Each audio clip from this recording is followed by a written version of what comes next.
All right, shalom, y'all. Welcome to Let's Get Deep Bible Study. Tonight, we are going to pick up in Exodus 17. I didn't do notes for 18 because I feel like even though this is a really short chapter, it's a lot in here that I really feel like once we get into the groove of it, that y'all's gonna have us pause and stop and really just like speak to how we can take this lesson that's in the Torah on how to support each other in the midst of spiritual warfare. So yeah, with that, let's get started. Verse one, chapter 17, verse 1. The whole Israelite community set out from the desert of Sin, traveling from place to place as Yahuwah commanded. They camped at Rephidim, but there was no water for the people to drink. So they quarreled with Moses and said, "Give us water to drink." Moses replied, "Why do you quarrel with me? Why do you put Yahuwah to the test?" But the people were thirsty for water there, and they grumbled against Moses. They said, "Why did you bring us up out of Egypt to make us and our children and our livestock die of thirst?" Then Moses cried out to Yahuwah, "What am I to do with these people? They are almost ready to stone me." I'm going to pause there because, we've been talking about the grumbling for a while and we see that it's not going to stop. And without pointing the finger at our ancestors, we're going to just look at them and be like, dang, this really look how we look sometimes. We've been talking about them grumbling and murmuring for since they got out of Egypt. Even before they got out of Egypt, we've been seeing this constant grumbling, this murmuring, this complaining. But we also talked about last week how, like, what do you expect for a baby nation who is getting reacclimated with who Yah is? They don't really understand the full extent of how he's going to care for them. And so we're giving them grace, but honestly, in my humanly flesh, I'm just like, dang, y'all again. Like, that's how I'm really feeling. And so it says that I want to pull out the part that they camped at Rephidim, which that word literally means rest or the resting place. So for them to be complaining at a place where they should be having rest. So we're seeing even in the text that the way that Yah had Moses recount this whole story is to show the contradiction in the conflicting character of what's going on and who Yah is. Like, he's having to stop at a place that means a resting place, but they don't have rest because they're still complaining. And I just thought that was another like illustration, is that Yah's constantly reminding them that he's their support, but yet they don't see it. And it wasn't that there was just no water. It was just that in the reality of this situation is like water did not exist in this area. So we're also saying like, well, they know, Yah can make water out of a rock and he can split the Red Sea. Like, we know that because we're reading the story. But realistically, Yah has some of us, or he's had some of us, or he is going to have some of us in certain seasons of our life. We're going to be in a place where it is literally not fathomable to think that there's a way out. Like, they're in a place where they're like, oh, I know this territory. There's never been water here. There's never going to be water here. The concept of water in this place is a fantasy. Like, that is where their mindset is. So they're literally in a place that they're like, there's no water. It wasn't them complaining like they couldn't find water, they couldn't dig a well. Like, it was naturally impossible for there to be water in a place like this. So it wasn't just like they didn't know it. It's like it just didn't, like, water did not exist there. And I think that also speaks to, again, we know that Yah can do all things, that there's nothing's impossible for him, because they literally saw him take a staff and split the Red Sea. Like, that should be another place that something like that shouldn't exist, but it does because Yah is doing it. And so how quickly we forget by what we see with our eyes, Again, they're grumbling again. So we talked about grumbling before. It means to literally be obstinate, to dwell and endure in a negative manner. So literally repeating a lot of the same things that we talked about 2 weeks ago, but this complaining with no desire to see a way forward. He showed them before that they can be in a place where it looks like there's no way forward, and he's going to show them a way forward. But it's a constant lesson that we have to keep being taught over and over and over again. And I'm speaking to myself like, okay, Yah's made a way before, and I've seen him make a way before. I literally have I have a resume of opportunities and places where Yah has shown me that he can make a way out of no way. And yet here I am in this same situation being like, oh my gosh, I don't see no water. There's never going to be water in a place like this. But I have a working knowledge of what he's done before, but how soon we forget. That's literally what's happening here. So I want you to put yourself in a situation, not that you're in the desert, but like wherever you are in your circumstances of life where it looks like there's not a way forward, but you know you have a working knowledge and a history because you know Yah, you know him intimately, and still you can forget. That's what's going on here, because it's not like they don't know. They've seen the signs and wonders. They have a working knowledge. This is speaking to our human, fleshly, irresponsible reaction to constantly seeing things in the flesh, but not remembering what Yah has done in the spirit and in the flesh in this situation. Hallelujah. Anybody questions, comments, commentary? I was gonna say that what, as before you even said what you just said, the first thing, it was just like the Most High just said, how many times, Dominique, have I split the Red Sea open for you and let you walk right through it, literally. Yeah. And it goes for all of us in that. And it's like labor pains for those of us who have had children. You know, we forget those labor pains. We're in the pain in that moment, and then when we give birth and we look at our baby, it just all goes away, and then it's like it never happened, you know. And so that's what came to me when you just spoke what you just said. Mm-hmm. This is exactly what it is. And when I was telling y'all that, like, this was literally speaking to me, like, I went down to Surge and I was telling my brother the other night, we was going to the gym late, and I was like, what was I saying to him? I was like, I was going to Surge and I knew they had, they requested me that they wanted me to do like the speaking engagement there. And I was excited for that. But it was like in my physical eyes, in my physical circumstance, I was like, I don't feel worthy. I feel like this. I don't feel like, I'm capable of doing X, Y, and Z because my physical circumstances it seems like this is just not the proper. I don't feel like I'm here yet, right? And obviously, I'm talking about past tense, but now I'm here. And I know y'all had me go to that place feeling the way that I felt, feeling less than, feeling not capable, feeling like, oh, I'm letting y'all down. And everything in the spirit is moving for my favor, where y'all saying, I'm going to have you go here. You're going to be provided for. All these other things are going to happen. And when you do speak, you're not speaking of yourself anyway. You're speaking of me, and like you're effective. Like you're anointed. Like this word is literally touching people's hearts. People are crying. And for something that you wrote when you were going through a season, something that was prophetic to how Yah is going to pull you up out of your dark pit, or all these different things that he was doing. It was a reminder that like I pulled you out of darker places. So what are you like? Why do you still think that I'm not gonna use you? Or why do you still think that? And it was really like, it was really hitting me in the heart, like this whole week and last week. I'm just like, I know what your word says and I know how you see me, but I'm still struggling to see me how you see me, which is no different than this situation here in the desert, where the people still can't see that Yah, like that they're the apple of Yah's eye, and they're still seeing themselves as children that he would just kill off at any given moment.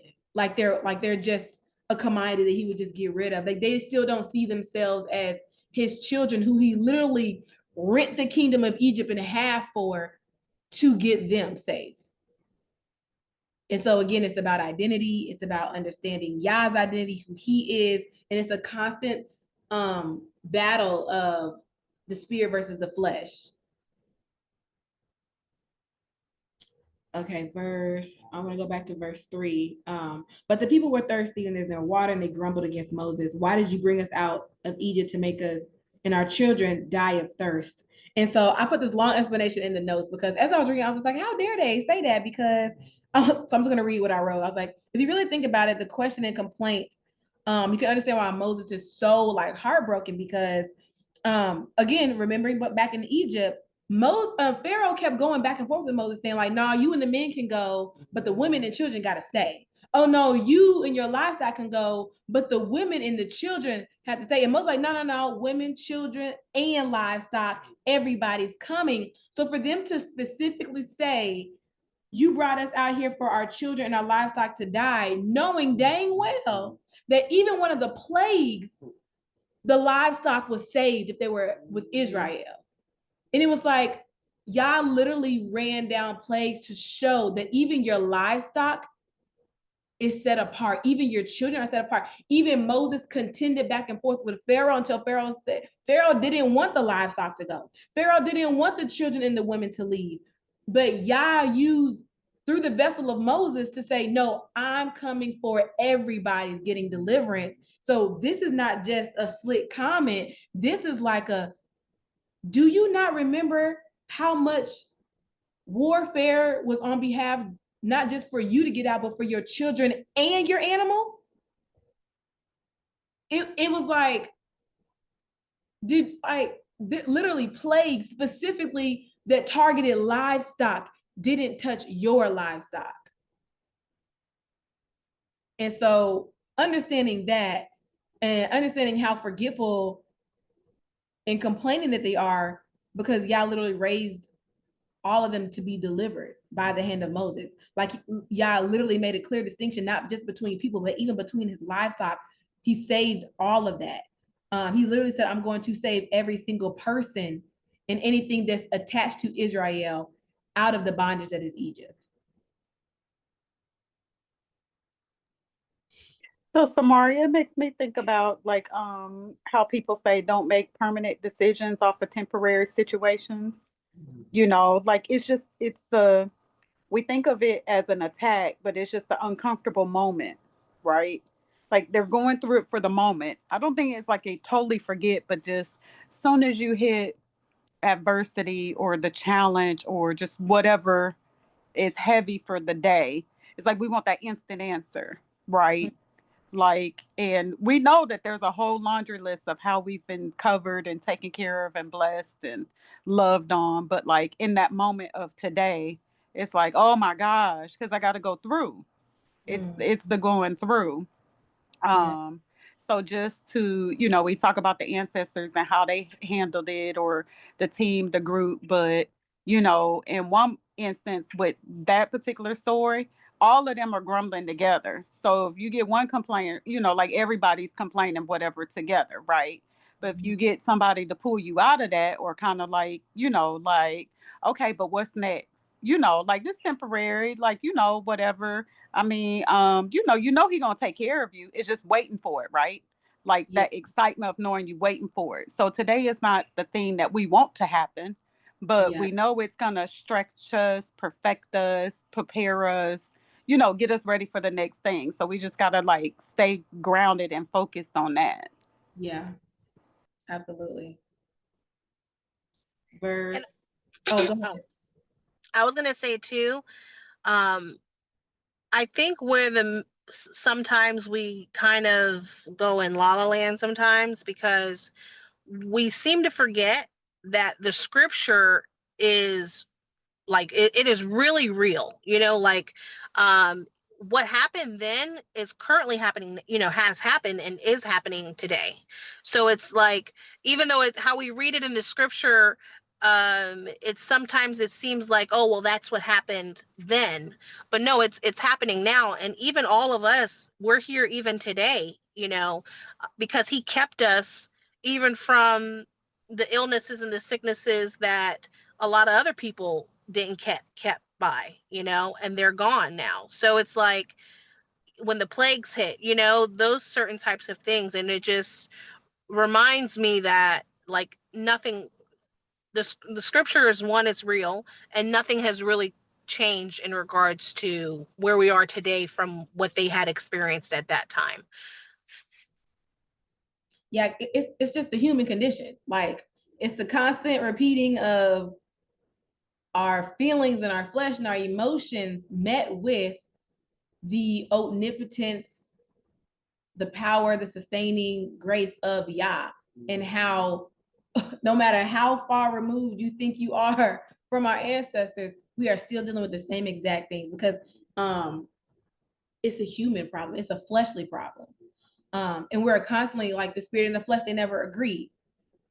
That's why Genesis, Exodus, Leviticus, Numbers, Deuteronomy, all this Torah, like all of these instructions, like yes, sometimes we're just reading stories, but there's lessons, there's instructions in these stories. One, for you to look at them and be like, where have I been acting like this? Ooh, dang, that's why I'm always asking us to be like, okay, I know we can be so quick to be like, dang, they complaining again, they grumbling again. And we keep saying they instead of looking at me, and how that speaks to your situation. You may not be in a desert, but you may be in a dry place of your own season at the moment. And Yah is trying to get you to see with spiritual eyes and not look at what you see with what in your physical. Go ahead, Octavius. Yeah, I could totally agree with that.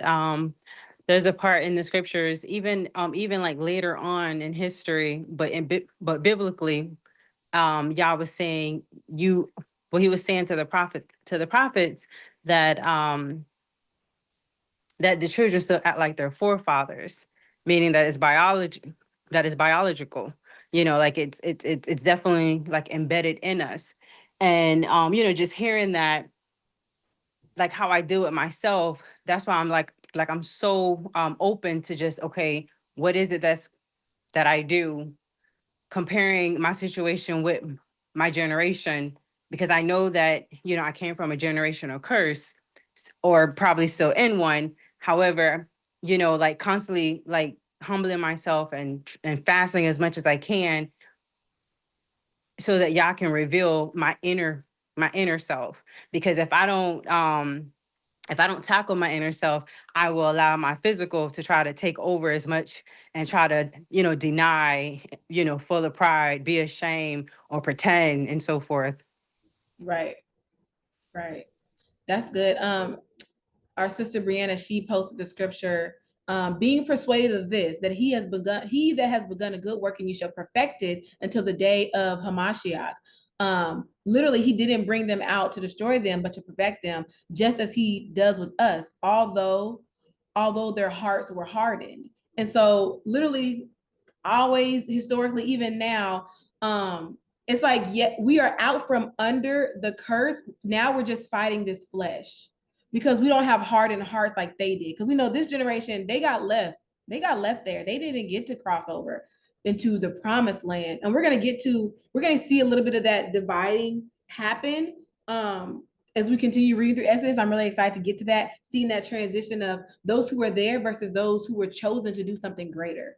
And I'm gonna wait because I want to keep us going through the same pace. But yeah, verse 5. Then Yahuwah answered. Oh wait, no, wait. He said, "What am I supposed to do with these people? They are almost ready to stone me."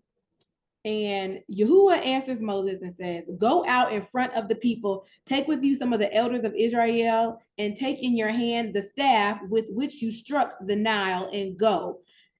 And so I just thought it was interesting here because Moses is crying out saying, "Yeah, like what I'm supposed to do? These people about to kill me. They are ready to stone me," which one is crazy that they are ready to stone him, because stoning is a capital punishment within the Hebrew society, which means they believe that Moses has done something to them that grants a death sentence, which is, I want us to really think about like the mindset and the heart of the people, where Moses, this man, has literally been the man that Yah used to deliver you.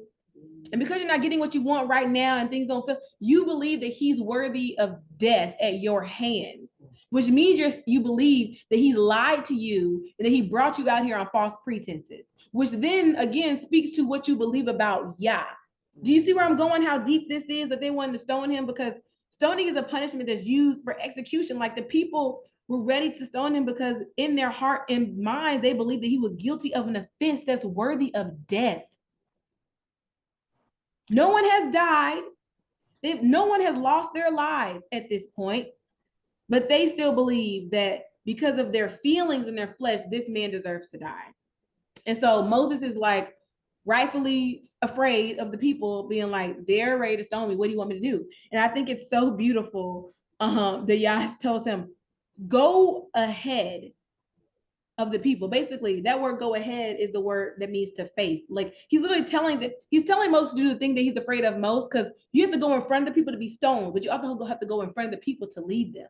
So there's this double entendre of just like, if these people could stone me at any moment and you're telling me to go in front of them so they can have a clear view of me so they can stone me. Like I want us to think about the humanly fleshly emotions of Moses and ourselves when Yah's telling us to do a thing that can put us in harm's way, because we know that there are people who don't want to receive the word of Yah. And so he's telling Moses this terrifying thing. It's terrifying. He's saying, go in front of, I want you to turn towards the people and endure this thing still. Go on ahead of them. I said that it's terrifying and beautiful that the response that Moses gets from Yah as he's crying out in desperation to Yah, like Moses is a picture of us saying, Yah, I'm tired. They've hurt me. They've accused me, like every other prophet, like Jeremiah crying, like Ezekiel, like mourning and seeing all the things. They're crying out to Yah saying, these people want to kill me. And Yah's response is telling him, okay, now go in front of them. Confront the situation. Stand in front of the people that want to stone you. So Moses is taking the position to stand in the place where the people can clearly stone him in order to show them that their judgment, that their report, and that their complaining is all based in a lie.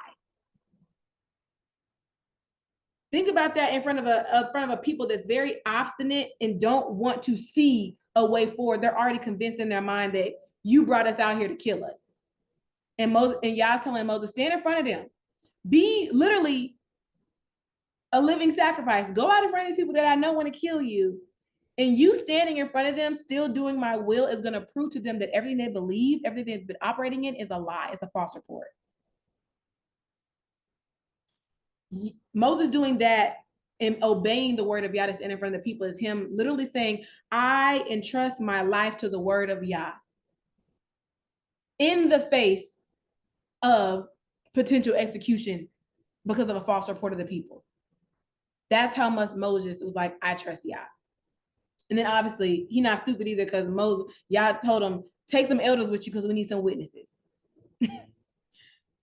Witnesses. Because if you do this thing, I got the elders witnessing that y'all killed this man wrongfully. And I thought it was also interesting too that Yah told him to take the staff with him, because the people have already connected the staff with Yah and his power. The same staff that literally, like Dominique said, the same thing that split the Red Sea is going to be the same staff that brings water forth out of a rock in a place where water shouldn't be. Just like it was impossible for y'all to cross an ocean on dry land. The same thing that Moses used as a representation of the thing that's going to split the sea is the same thing that he's going to use to bring water out of a rock. So take with you some of the elders, and take your hand and staff which you struck the Nile, and go. I will stand there before you by the rock at Hebron. Strike the rock, and water will come out of it for the people to drink. So Moses did this in the sight of the elders of Israel, and he called the place Masah and Meribah, because the Israelites quarreled and because they tested Yahuwah, saying, is Yahuwah among us or not? And so that place literally means, he named the place Temptation and Strife, because it was supposed to be a place of proving, but it became a place where you wanted to fight against what Yah was trying to prune and test and purify. Because we know test means to try, like gold is tried in the fire. Yah's trying to try you and cleanse you and purge you, but you're fighting against it. And that's this picture that we see here. Questions, commentary before we move on? And that's Samaria, that's one thing that I always say when we're going through these type of situations is it needs to be God's will, whatever we're doing, whatever we're seeking, whenever we're waiting, whenever we're being pruned, is his will be done. Fighting against his will, what he wants. In obedience, or in patience, or whatever they're going through that circumstance at hand, or our circumstances at hand as well. It's just to, know that we want ultimately what is his will for our life, not what we're seeking. Exactly. And it's such a simple prayer, but it's a complete prayer. Because when you say Yah's will be done, let me decrease that you may greatly increase, where that prayer, even if we don't understand it in the moment, But those of us who do understand in that moment, when we're Mhm. saying, yeah, your will be done, we're literally saying, I know I had a plan for my life. I know I had a way that I thought things were going to look, but I'm laying all of that aside because I just want your will in my life to be done. And I'm going to align with however your will is for my life. And Correct. And it's a big prayer, but it sounds so simple, but it's like all that's a deep work to be like, every idea of my life and how I thought things were going to go, I have to let that die correct. And just like they so were that his going will. in, they were going in with him in the desert. They were going in the desert with him in faith.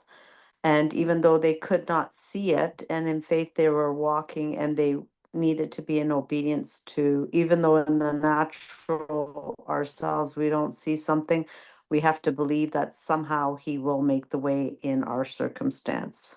Yes, hallelujah. It As makes we're me talking think, about this, the thing that I keep hearing is that, he waters us in our dry place. yeah, Even when we're being, acting a fool, we're not being obedient. We're not doing what we're supposed to do. He's already proven himself time and time again. He Correct. still long suffers with us. And he still waters us. He still makes provision for us in Mhm. that space. Yes. And we have to get out of the way of ourselves so we can see him, so that we can see his hand moving in our life, despite the pressure that we're under at that moment, despite the distractions, despite all the noise that's going on in our life. We have to still try to quiet ourselves to see that he's still watering us in the midst of the situation. Yes. hallelujah. And I keep, it's, oh, I'm sorry. oh, go ahead, Dominique. I was going to say, and it's okay for us to tell or to say, I don't know. See, society has made it so that you have to know what's going to happen next. You need to know what your plan is going to be. You have goals. You need to set this. You got to do that. You got to do. And so it comes a time where when you make that prayer, when you say that prayer, because I've said this, and whew, man, do I know what the I'm in it now. When let your will be done, not my will, but your will. When people are wondering, and I have people asking me all the time, well, Dominique, like, so what's the plan with you and the kids? Like, well, what are you, what's got, and my response is, I don't know. Well, what do you mean you don't know? Did you not get you don't know the time frame from this to this? No. And I'm not concerned about it either.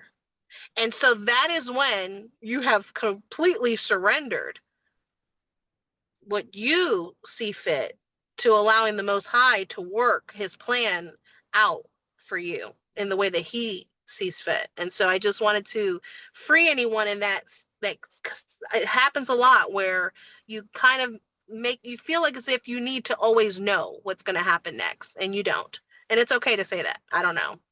Yeah. Yeah, I've gotten definitely very used to saying, I don't know. I don't know, y'all. I'm just, I'm in a place where I'm letting y'all show me as I go. And like as everyone was talking, it gave me this picture of the difference between salvation and deliverance. Like Israel had their salvation. They were saved from Egypt, but the deliverance process is a lot more tedious than the instant salvation part. I hope that makes sense. They came out in a very amazing way, right? But there's still a lot of deliverance that had to be done. There's still a lot of renewing of minds. There's still a lot of learning. There's still a lot of getting to know. There's an intimacy that had to be built, and that only happens as you walk in deliverance. It's not and I believe, and I do truly believe that the whole idea of deliverance ministries has literally tainted the picture of what deliverance really is. And it's not someone laying hands on you and you deliver from an unclean. That's not deliverance. Yeah. Deliverance is a daily walking with Yah and being attuned to who his character is and who you are in him. And as you continue to walk in your deliverance, there's this friction that happens between your flesh and your spirit, and you're used to and what you're going towards. That's deliverance, because it's a thing that deliverance is enduring. But we have had a twisted perception of what deliverance is because of the way that it's been seen, the way that it's been taught, the way that it's been talked about, and the way that it's been manipulated for years. We think it's something that's easy that someone can just do for you, when really Yah's saying, I'm doing it for you, but you have to partner with me in it. Yeah. Right. It's different than good. just salvation. It's Mhm. a process. I think you brought it out very well last week, and you even said it today too. Like, they're new converts, they brand new babes. You know, they're you got to be patient with babies. They don't know everything. It's you got to get them, you got to train them up, you got to show them. You know, and so that's where they are right now. You know, we look at them and we judge and all this kind of stuff, but again, we're no better. How long we been walking with Abba and we still, you know, act like babes sometimes, you know? Well, and I'm thankful for, Moses understood his assignment. He was supposed to deliver the people, but he wasn't like even in the midst of him complaining, like, oh my gosh, they complaining. What am I supposed to do? He knew who to go to get the answer from, but he didn't give up on his assignment though. You know, it's like people can work your nerve and stuff, and you're like, you know what? If y'all don't want to believe it, then just I'm gonna go on because I could be doing other stuff with my time versus having to just tell you the same thing every single day, right? But I think the twofold process is the people were going through the pruning, but then for him, it was like polishing his leadership stuff because he was going back to the father state, like, what's next? Like, what how do you want me to handle this? And that's like the repetitious part when we talk about that biology. If you know all through your bloodline it's been handled a certain, that's the part that they're trying to teach and start over on, is what would you have me to do, right? But yeah, he sent him back to face them. I like that part when you brought that out. He's like, nah, don't run on them and don't go do nothing in secret. Like, stand and face the people and handle it that way.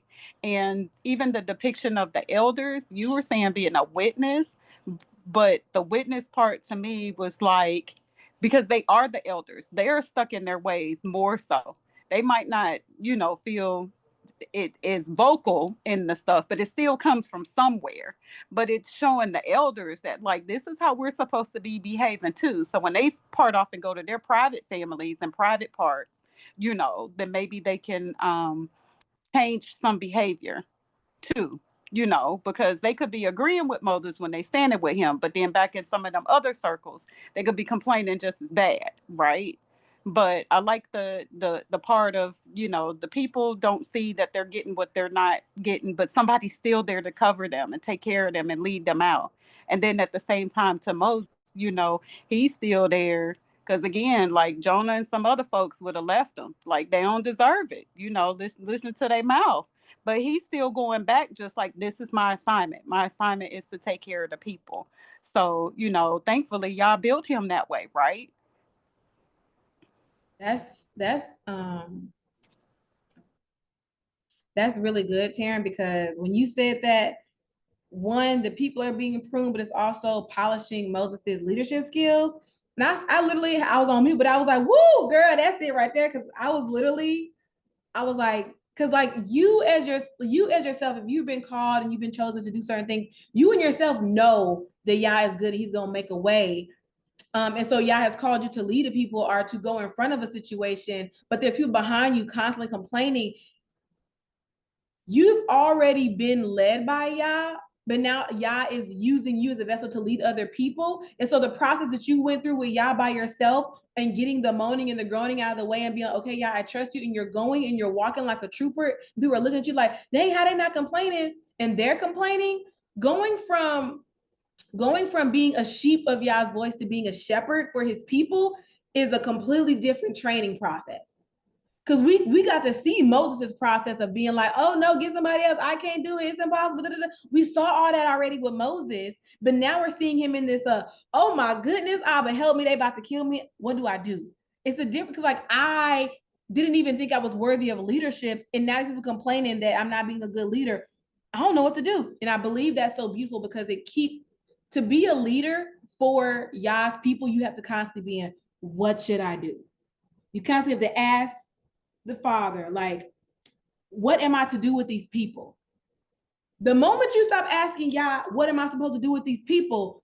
You then became a Jeroboam.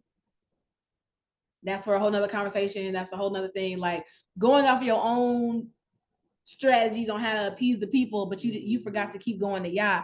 And that's when you lose your humility, because it turns into pride. Moses, I said this to somebody else. I believe that one of my thorns in my side is kind of like Moses, where I don't even think I'm worthy to be here. I don't even need to be leading these people. I don't want to do it. I can't do it. That's a beautiful thorn, because it keeps you like, okay, y'all, what I'm supposed to do? I don't know what to do. These people want to kill me. What I'm supposed to do? It keeps you in that space, because that's what real leadership in Yah is supposed to be. Very humble, very meek, being like, these people trying to kill me. They don't want to listen to me. You have to stay on the face of you have to stay at the face of the Father. And that's what Moses was just like, hey. And also the humility part is also when Yah's telling you, go in front of the people, you be like, I'm crying to you that they want to kill me. You telling me to go back out there? Like, it's this beautiful picture of y'all like, yep, ain't nothing changed. Going back out there. Like, okay, now what I'm supposed to do when I get out there? Take the staff in. Literally, I'm getting my step by step by step on what I'm supposed to do, because I can't do it without you. Go ahead. Yeah, that definitely resonate. That's why I find myself very interested in fasting, because I notice that every time I fast, I gain clarity that that false identity during my fast is no longer there.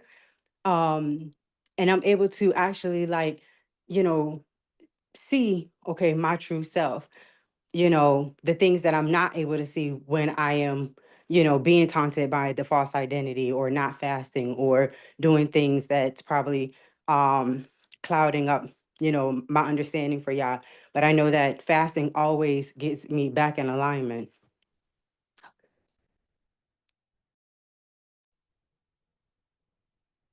I have to make sure my mic was come back off. Yes, hallelujah.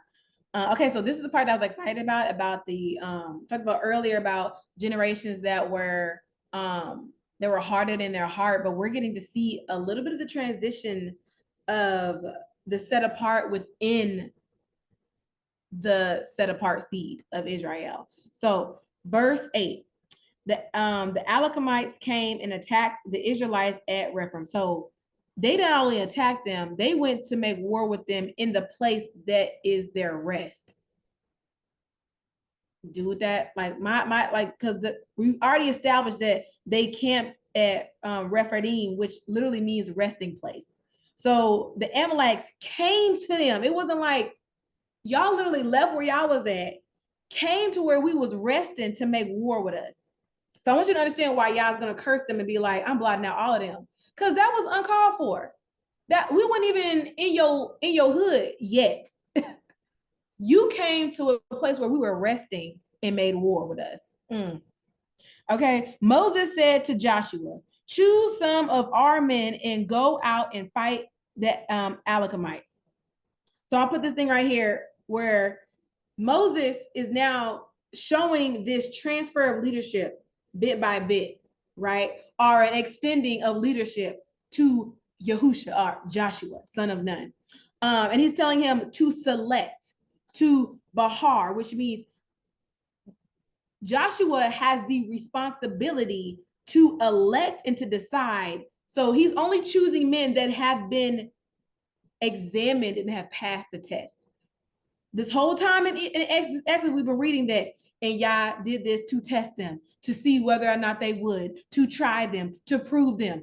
Joshua now has the responsibility to select men who have proven they have passed the test, because those are the only kind of men that you want fighting. So Moses tell them, choose, select men who can fight. Okay, so Joshua or Yahusha has a responsibility to select tested and tried men. So in my sanctified imagination, I believe that these were men among the camp who did not have part of the grumbling and the complaining. These were men that had proved that they believed the report of Yahuwah by Moses.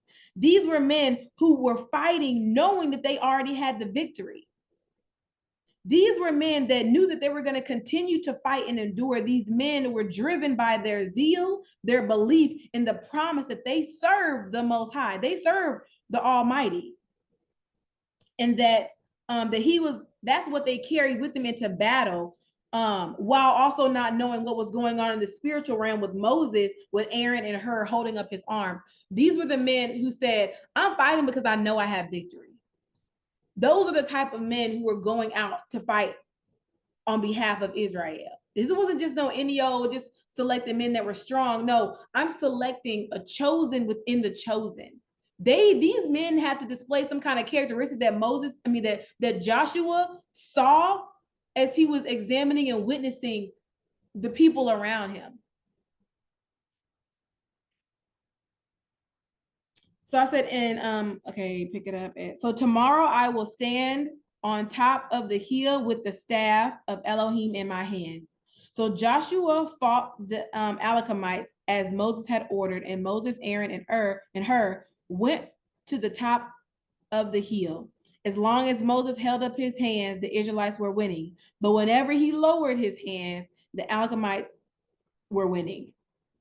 When Moses' hands grew tired, they took a stone and put it under him, and he sat on it. So I want to pause there and keep going with this. So we see two situations here. We see what's manifesting on the ground, on the actual combat, hand-by-hand warfare, and then we see, I'll say, the intercessors. So we talked about this. I don't know if I talked about it on the Bible study or I talked about it in a word I gave. But there was a word that y'all gave me early in the top of the year about building while you're battling. While some people are warring while they're building, and some people are literally just warring. And so it's kind of a picture of like the warriors and the intercessors. And we're seeing this picture here, two parts of the war, where we see those who are on the ground doing the fighting, the resisting, like the physical dismantling and the physical speaking out. But then there's these others who are literally intercessories, who are doing the heavy lifting in the spirit. But both participants have to have faith and believe that Yahuwah is their strong fortress, their deliverer, and their redeemer. So I just wanted to paint that picture of what this kind of looks like for us. And a lot of us have done maybe both of these types of warfare, or maybe one or the other at different times, but it's a collective process. It's a collective battle strategy. So his hands grew tired. And so it says, when Moses' hands grew heavy, they took the stone and put it under him. He sat on it. And Aaron and Hur supported his hands, one on one side and one on the other, so that his hands remained steady until the sun went down. And so I put on here Matthew 26, 40 through 45, and it was a picture of Yahushua Hamashiach literally praying the night before they was about to crucify him, and he was coming back to see his three closest disciples, James, John, and Peter. And every time he came back to see if they were still praying with him, them jokers was asleep. And it was a picture of the opposite of what's happening here, where like he's like, I need the support of my brethren to pray with me in this. This is heavy. This thing I'm about to do is heavy. I'm literally sweating blood. Like this thing that Yah is asking me to do, that my Father's asking me to do, it's heavy, and I need your help. So that's a picture of the help that he didn't receive. But this, yes, them jokers, like, he's like, like y'all are sleeping, wake up and pray with me. Be my support in this.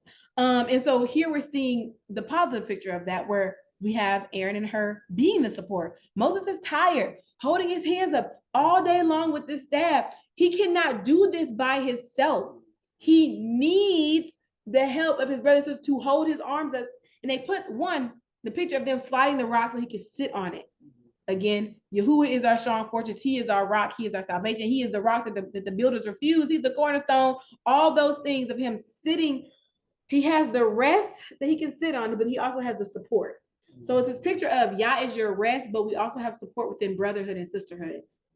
And so also I put Ephesians in here, 6:18.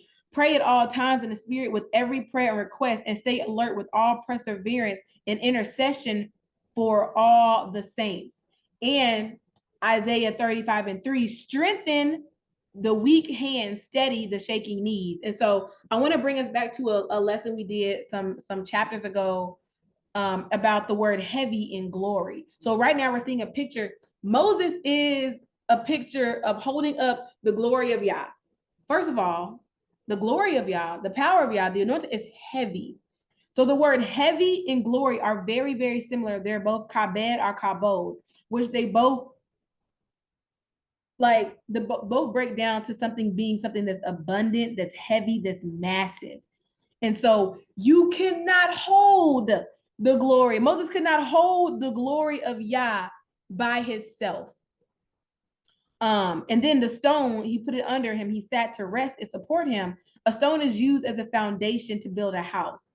And I'm going to read scriptures that talk about, the stone. So we have Isaiah 28:16. Therefore, Adonai Elohim said, look, I have laid a stone in Zion, a tested stone, a precious cornerstone, a sure foundation. The one who believes will be unshakable. Deuteronomy 32:4. The rock, his work is perfect. All his ways are just, a faithful Elohim without bias. He is righteous and true. 2 Samuel chapter 22, verse 2. He said, Yahuwah is my rock, my fortress, and my deliverer. Psalm 62:7. My salvation and glory depend on Elohim. My rock, my refuge is in Elohim. Exodus 17. That's continuation. But I just want to see this picture of why it was so beautiful to see that they put a rock under him to sit on. So he got the rest from sitting, but he's also having support. And that's just, I know there's another scripture, I believe it's something that Paul wrote, specifically about, Yah's salvation being our extra support, like when things get heavy and hard. But again, this is also a picture of what intercessory work looks like within our community. When there's something that seems like it's hard for you, or you don't think you have the strength to keep going, what is your support? Are they reminding you? Are they sliding the rock under you? Are they putting the rock under you to be like, this is your rest? Yah is your rest in the supporting. I think I like the support of on both sides, like the ears. You have the rest that you're sitting, you're getting tired. You need reminders. You need encouragers. You need someone that's going to lift you up with the words of Yah to help you keep going.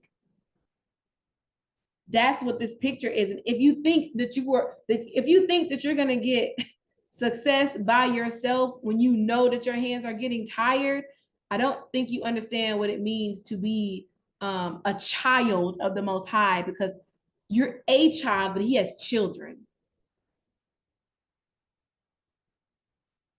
And those are your brothers and your sisters.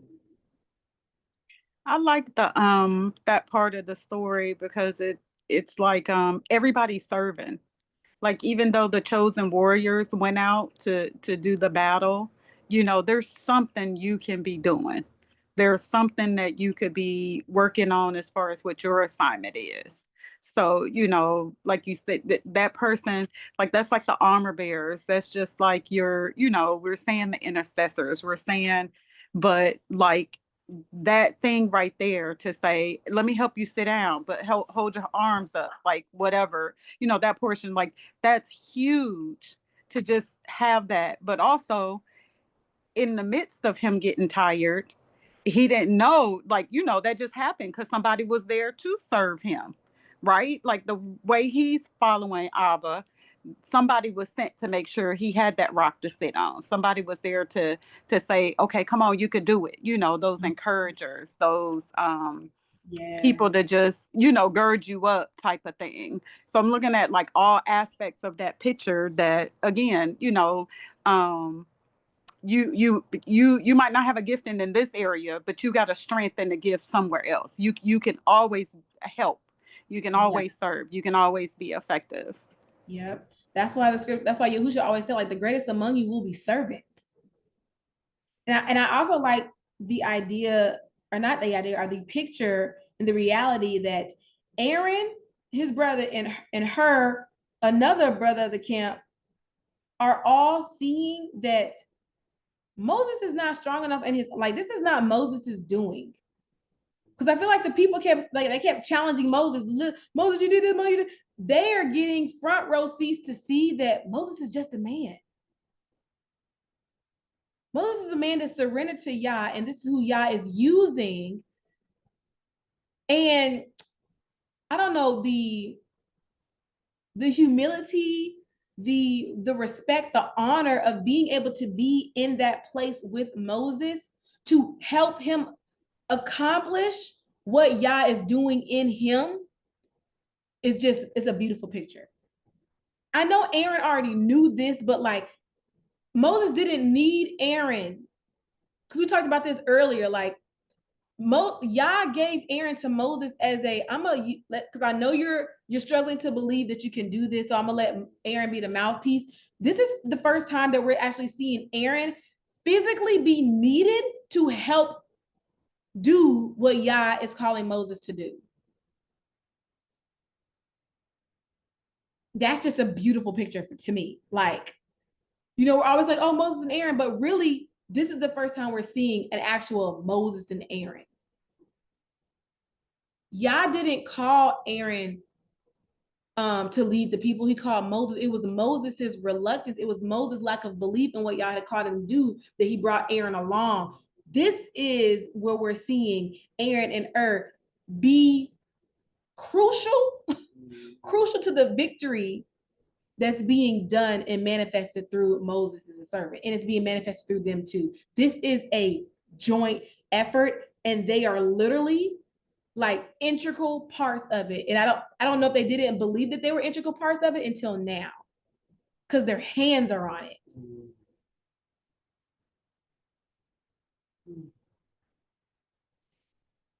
So Aaron and held up his hands, one on one side, one on the other, and his hands remained steady. They did this so that his hands could remain steady until sunset. They weren't just there holding up something. They were making sure that it was a steady, it was firm, that it was unmovable. So Joshua overcame the Amalekites army with the sword. Then Yahuwah said to Moses, write this on a scroll as something to be remembered, and make sure that Joshua rehearses it, that he recites it. I'm going to pause there. Think about repetition, like, and teach them to your children, and you're sitting and you're going and you're waking up and you're rising down and you're sitting up. Recite it. This got to be something on repetition. This is supposed to be a meditation, to be a remembrance unto you. It's not just for you to remember, just to remember, but the word remember literally means to be a memorial, to be a celebration, to be a reminder. And he wanted to recite it because when you recite something, the word recite in Hebrew broke down to something that's to be determined. When you recite something, it's stuck in you. It's fixed. It's established. It's fact. The fact that Yahuwah made this a command to Moses that Joshua needs to recite this, he needs to know. He needs to know that this is something that's determined, that is fixed, that is established, that is unmovable. This is what Yah is doing. This is what he did. You need to know all the details. You need to recite it. Got to get it down, packed all up in your spirit. It's a part of your DNA. You know it so well. Specifically, Joshua, you got to recite this. So we're already seeing the setup of mantle being transferred, but the person that is being transferred to gotta know, like they know, like it's their identity. It's everything to them. It's recited. Can't nobody and nothing change their mind to how Yah moves and what Yah did and what Yah's gonna keep doing for you. Joshua had to know that.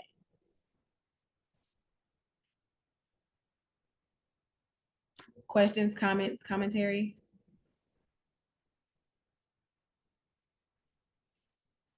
Okay. So make sure Joshua hears this, because I will completely blot out the name of the Amalekites from under heaven. And so this word blot out means to literally to abolish, to obliterate, to exterminate, to wipe out. So I like to use this word as a conversation piece to be like, when people say, oh, the law's done away with, you think the law is abolished? You think Yahuwah blotted out? You thought he obliterated? You thought he exterminated? No, blotting out is something that's done to something that's wicked, to something that chooses to walk away from Yah. You get blotted out of the book of remembrance. Your name can be blotted out of the book of life. You don't want to be blotted out. And so Yah's making a declaration with Moses, speaking this thing or prophesying this thing that Yah gonna blot them out out of the face of heaven. So Moses built an altar and he called it Yahuwah is my banner. We say Yahuwah Nisi. That's what that is. Yahuwah Nisi, Yah is my banner. And so I want to break down so we can really understand what a banner is. Yahuwah is my banner. So the word banner is Yahuwah is something to be lifted up. Yahuwah is an example or a sign to be seen afar off. Yahuwah is a banner, as in Yahuwah is the thing that I show as a standard. Yahuwah is my sign. Yahuwah is the thing that's going before me to warn y'all that he's coming. Yah's my banner. He's literally my signal. Like y'all be talking about waving a white flag. No. I wave, Yahuwah is my banner. I'm coming for you. Yahuwah is my banner. He's what establishes me. Yahuwah is my banner. He's the thing I'm showing off to let you know that it ain't nothing sweet over here. That's Yahuwah is my banner. And so, Moses is saying Yahuwah is my banner because hands were lifted up. So why is he my banner? Yahuwah being your banner is directly connected to Yahuwah Zabaoth, the army, like the host of armies. And he's saying he is my banner because hands were lifted up against the throne of Yahuwah. Yahuwah is my banner because they're trying to make war with Yah's people. Yahuwah is my banner because y'all are making war with me. By default, you're making war with Yah. Like Moses is saying, y'all tried to attack the Israelites, not knowing that y'all was trying to take up arms against the throne of Yah himself. What are you thinking? Yahuwah is my banner. So Yahuwah will be at war against the alchemites from generation to generation. So I really just because I know I've been hearing songs like, oh, Jehovah Nisi. I don't people sing that and say Yahuwah Nisi or Jehovah Nisi all the time. And I don't think we really connected Yahuwah Nisi or Yahuwah is my banner is directly connected to the Elohim who is the host of armies of war. We just said it in like a cute song, but this is war vocabulary.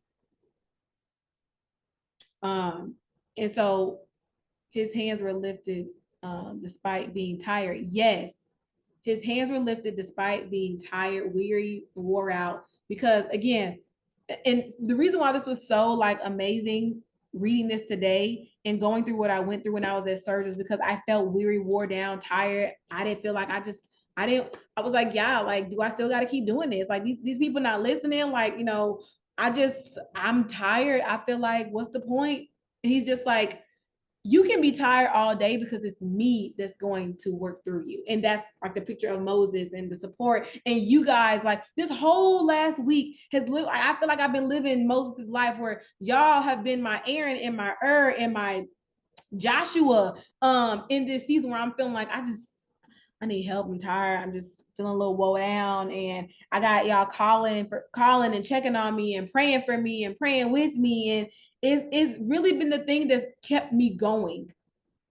Being fully transparent and honest, where I'm just like, yeah, I'm feeling sad. I'm feeling like, oh my goodness, all these things. And here y'all come, hey, sister, someone to check on you. How you doing? Y'all knew I needed someone to keep my hands up because he knew before it even fully registered in me that I was feeling so wore down and tired. Yes, at your right side and your left side. Yes. Yes. And so yes. and then going to surge and letting Yah use me as a vessel and as his mouthpiece, getting in front of all those women. I don't know what they're going through, but allowing Yah to use me the way that he said he was going to use me, and to see the victory and how potent or whatever he had come out of my mouth affect the people that needed to be affected and hear the things that need to be here. It was beyond my understanding. Even when I was there, oh my gosh, your words just had me crying, and you just spoke to exactly my second. And I'm just sitting there all glory to Yah, because I was I'm tired. I'm just y'all don't know that I was in my cabin, bent over, throwing up, period cramps, heavy headache, all these things. I did not have it. It was Yah. It was Yah, it was my encouragers, it was my sisters, it was my friends, it was them, it was Yah in them. It was Yah. So this was for me, it was like, okay, Abba, like, thank you. Thank you, because I needed the reminder. And I pray this be a reminder for y'all too. It was that affirmation and then reaffirming that you needed during this season, you know? It really He was. allowed you to see it because you kept saying, you know, and he has to show us it's not in your strength. This is the moment, you know, when you get that it's not in your strength. It's my strength working through you. All you do is be a yielded vessel because you knew in your natural body you had nothing else left to give. But spiritually, you're strong. And he was like, you know, if you yield yourself to me, I'll show you what you can do, what I can do through you. Yeah. And we have to be reminded sometimes. We can, you know, be in here doing ministry, you know, encouraging people, and everybody else can see our light, but we can't see it. He comes in and he reaffirms us and he affirms us. And he's, you know, he's like, okay, daughter, you know, you still on track. It might feel a little heavy right now. You might be out here thirsty, out here in the desert, don't look like you got no water, but I'm watering you. Yeah. Not the way that you feel like you need to be watered, the way I know you need to be nourished, the way I know you need to be filled up, the way I know you need to be replenished. And we're looking forward another way. And I think and that's why I say sometimes we just got to get out of our own way because he's working through us. And we can be hearing it. Our sisters through other people, you know, could be encouraging us and telling us all this stuff. And then we'll be sitting there kind of like dismissing it. Yeah, but yeah, but, and he's like, I'm telling you. Yeah. Like our ancestors out there in the desert with this water. Literally. And I was talking to Octavius the other day, and I was just like, y'all has me in this season, like, you know, telling her everything I was telling y'all about like Serge and me going out. Even me getting there was so hard. My body was so tired. I had to constantly slap my face to stay awake. Driving 3.5 hours is nothing for me, but for some reason, getting out there, it was like the enemy did not want me making it there.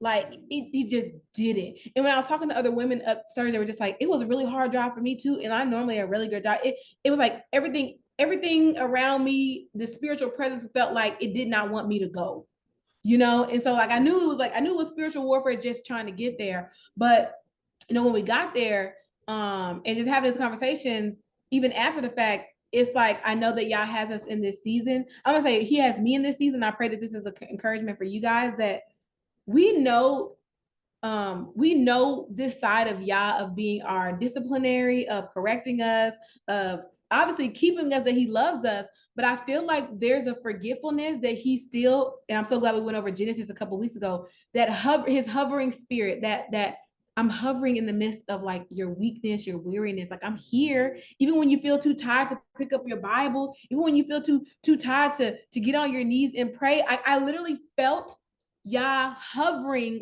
over me when I felt like I was unworthy to even pick up my Bible or pray, where I was too tired to pray, when I was like aggravated, like, Yah, I just don't understand. I don't feel like opening my word. I don't feel like praying right now. I just don't. I'm just feeling like, I literally could feel his presence. And it wasn't a presence like, you know better, get up, pick up that word. It was like I know it's hard. I know it's hard. I know you don't feel good right now. I know you think that I'm disappointed in you, but I'm here. That's I'm that here. rest in me. That It was was him literally saying, like rest in me. it was like, he's like, I need you to experience this version of me. And I was talking to Octavius the other day about how like, I feel like Yah is really like putting us in this season to feel and understand that, because one, we have a trauma response with how his grace and his mercy really operates, because we've abused it for so long that we're scared to actually receive the grace and what the mercy really looks like when you're actually walking in obedience. Like when you're actually keeping his commandments, honoring his ways, and doing all the things that he told you to do, like We've been so out of order with abusing grace and mercy for so long that when we do actually start to walk in his statutes and his commandments, and he says that I'm gonna bless those to the thousand generations, those who love me and keep my commandments, we are now loving him and keeping his commandments, that now we can operate and understand it and actually feel the grace and the mercy the way it's supposed to be. And I feel like that was something that I was really like struggling with. I'm just like, I don't want to abuse his grace and his mercy. It's just like, this is not abuse because you're doing what I've called you to do. So rest in this grace, rest in this mercy that I'm extending to you, because I know like you need a minute. I know you need a minute because I know it's hard out here. I know you're enduring. I know you're pushing through. And I know it's not by your might, it's by mine. So I want you to feel my hovering presence when you think that like all the darkness is around you, or you don't think that you're worthy. Like, I'm here to remind you constantly. And I felt that more than the enemy saying, oh, you can't do this, oh, you can't do that. And even if I did hear that, it was constantly met with the hovering spirit of Yah saying, but I see you like this. But I see you like this. I need you to look into the mirror of how I see you. And it was just like, it was what I needed. I didn't deserve it, but it was what he gave me. And I was like, I can experience Yah's favor and his mercy now. And I understand what it looks like in actual application, not in abuse, how we were taught in religion. And that was a lesson that I didn't know I needed. Not that I know I didn't know I needed. It was a lesson that I didn't even know was part of the curriculum. So when it happened and I felt it, I was like, oh, okay. And it was that type of gentle, hovering favor, love, and compassion that wheeled me back to, okay, I am who Yah said I am. I am called to do this. It's not in my own strength. I know that, but he called me to this. I can't stop second guessing if he called me to this mantle or not. Like that's what got me up out of it. Not the get up because, war is coming and you need to be, it wasn't that. I needed that earlier in the years when I was literally out here living in sin and walking. I needed that. Hey, now, do you want to be out here with the rest of them folks? I needed that then, but now that I'm a disciplined child and I'm getting stronger in my discipline, he could operate with me in the comforter, motherly, fluttering type of way for my circumstance in the situation that I was in at that moment. He may talk to me like a war general later, and I know he probably will. He will, but in this situation, in this season of my life, he was like, she doesn't need me to talk to her like that. She needs this part of my character. And I needed to experience that part of his character.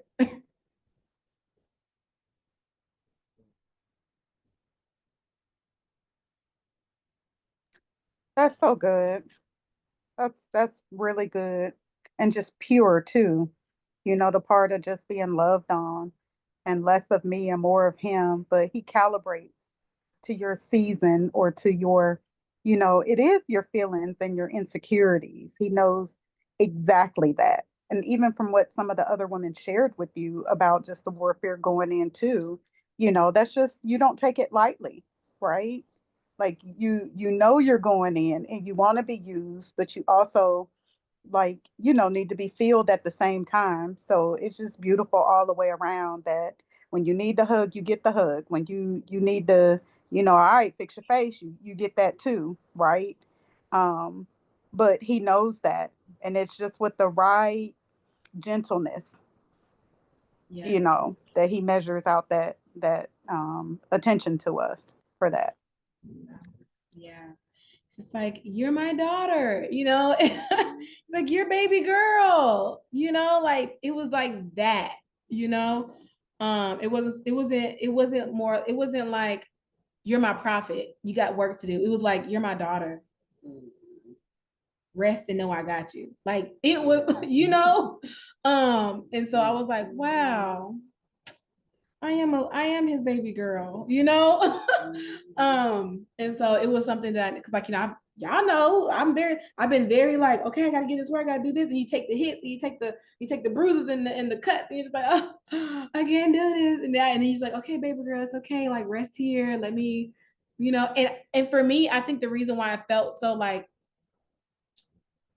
I don't say grand because it was grand, but why it felt so significant was because one, I had a timeline on, I thought I should have been healed from like the backlash of not being received when I was operating and giving a prophetic word. Like I thought I would have been over it by now, but when it took longer, I was like, dang, start to question my calling, because I thought the healing was going to be like quicker, like it was before, but this one for some reason took a lot longer to heal from.